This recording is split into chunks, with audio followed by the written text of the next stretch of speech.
Yo, what's going on, guys? And today I wanted to talk about those undefeated teams, okay? There's three of them.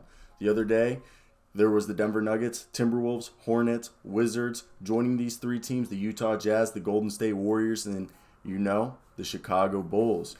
And obviously, I think we could all say that the Utah Jazz still being undefeated was predictable. They were basically a 65 win team if they had played in an 82 game schedule.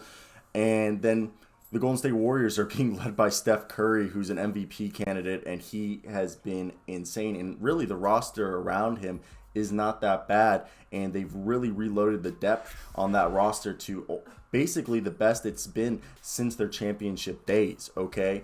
Before Kevin Durant was there. And then the Chicago Bulls were the ones who literally had so many offseason additions and had so much optimism going in, and their biggest fear was they weren't going to be able to play defense, and they're playing good defense, okay? So there's no team that's ever gone 82-0, but let's talk about which of these teams are the best out of the three undefeated teams, okay?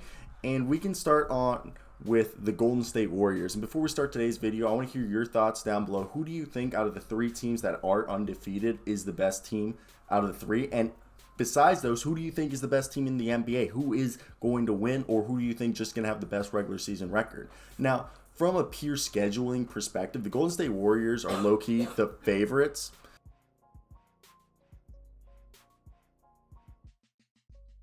Look, I understand that the Warriors tend to be fairly reliant on Steph Curry on the offensive end, but remember, they beat the Lakers with him shooting 5 of 21 from the field. And any tiny sample, their bench is outscoring opponents by nearly 10 points per 100 possessions. I'm at work, so ignore the getup. If these Jordan Poole-led bench lineups keep it up, even though Jordan Poole's starting and will probably start even when Klay Thompson comes back during Christmas Day, I think by the end of the year he'll be six-man. But the Warriors aren't going to lose as many games with Curry going to the bench for a lot more time than he has in the recent past. Their depth has shined through with Curry on the floor as well, replacing the sub-NBA caliber players of last year's roster with smart veterans like Otto Porter Jr., Nenja Bjelica, Andre Iguodala, and have given them a baseline competence within Steve Kerr's offense, which honestly has been lacking over the past two seasons.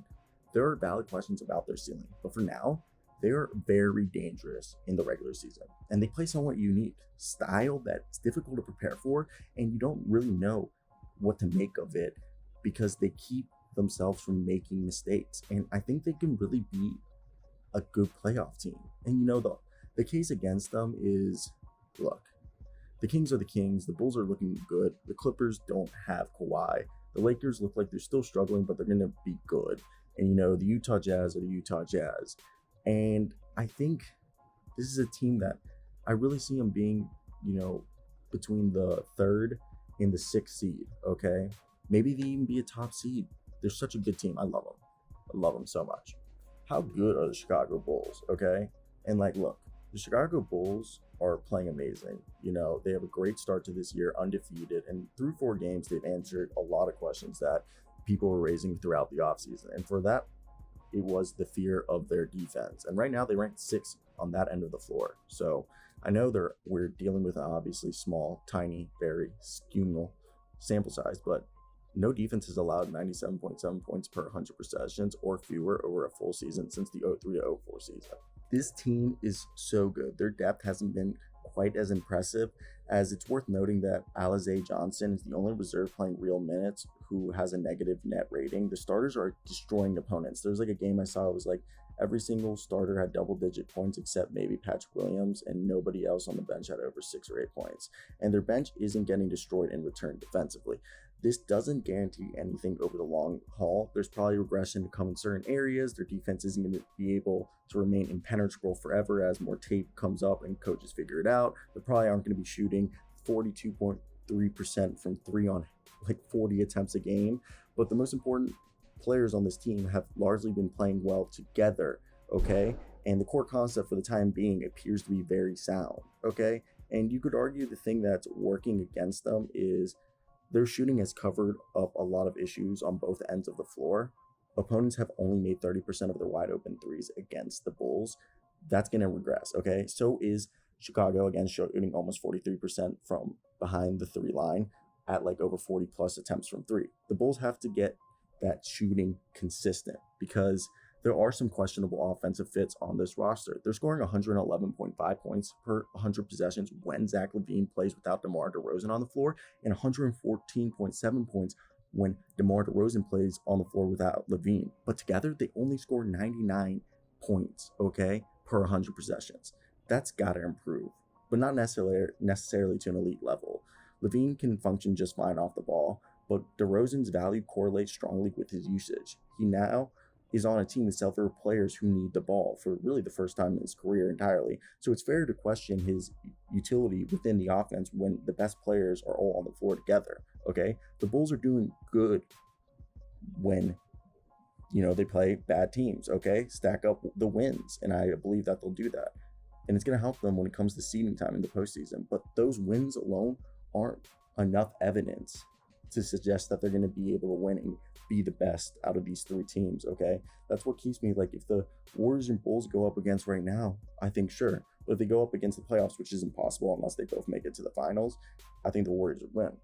Being said, I think it's interesting. So I want to hear your guys' thoughts on the Bulls. As I've said before, the Utah Jazz were one of the best teams in the regular season last year by so much, okay? And the thing is, I feel like this is a team that, if you look, they've taken the 3rd most 3-pointers in the NBA so far, 44.5 a game, and have allowed opponents to roughly take a league average 35.5 in return, okay? So that's a significant advantage, even though it's over a few game-long, samples. And taking 9 more 3-pointers than your opponents per game offers an enormous cushion for a bad shooting night, believe it or not, okay? And the thing is they're really only trailing the Miami Heat in net rating through these games, and their shot profile thus far has analytically been excellent, as always. It's the Utah Jazz, and they've needed that cushion thus far because offensively they've struggled out the gate. They've making only 33.7% of their threes so far, and Donovan Mitchell is only hitting 35.7% of his shots from the field, okay, on field goal attempts. So there's no immediate cause for concern here. After all, it's only been a few games, and the Jazz have won despite their poor shooting. Suggests that they'll get even better when they regress closer to, when they kind of like regress, they got exposed by the perimeter defense in the playoffs. But right now they're leaning on Rudy Gobert's elite defense, which is perfect for the regular season. But until further notice, they're going to be excellent, okay? So I think I think the Utah Jazz might go longer undefeated. I think the Warriors are going to have a better, I think Utah Jazz and the Warriors are going to have a similar record. So will the Chicago Bulls. But we need to see if this is a team that can play good perimeter defense, okay? Like, the depth is a slight concern here, okay? Especially with Rudy Gay out. Utah leans very heavily on 7 players. Mike Conley and Joe Ingles, Jingling Joe, are 34. Bojan Bogdanovic is 32, and some age-related decline is entirely possible for any of the 3 of them, okay? And any core rotation pieces might be taking a step back on the matter of, not getting as many touches or whatever. And the Jazz added Gay and Eric Pascal to have a bit more stylistic versatility. But until Gay's healthy and Pascal has more time in the system to understand it, the Jazz are fairly attached to the way they're playing, bombing threes and funneling the ball handlers into Gobert. And that's going to work most of the time. For now, on nights when it doesn't, the Jazz don't have the stylistic pivots available to win.